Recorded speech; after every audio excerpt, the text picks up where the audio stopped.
how to get profile effects on Discord. So if you want to get the profile effects on Discord, then first open up a browser, any browser that you're comfortable with, and then open up your Discord on your browser. But if you have your application, then you can open up your Discord application. So I'll be here with browser, search for discord.com, and make sure to log into your account.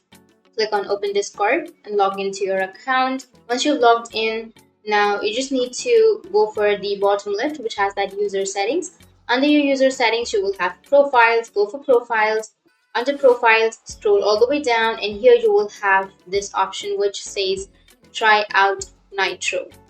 And here you will see the profile effects option, right?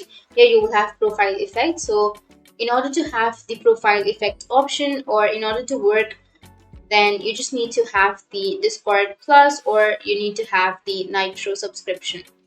If you don't have the Nitro subscription, then you won't be able to change your profile effect. So first have the subscription, and then you'll be able to change the effect. So click on change effect, and once you click on change effect, then you will be able to have all of these effects, and then you can choose any one of these effects and add that effect. So that's how you can get profile effects on Discord. And if you have any questions, feel free to comment below. Thanks for watching.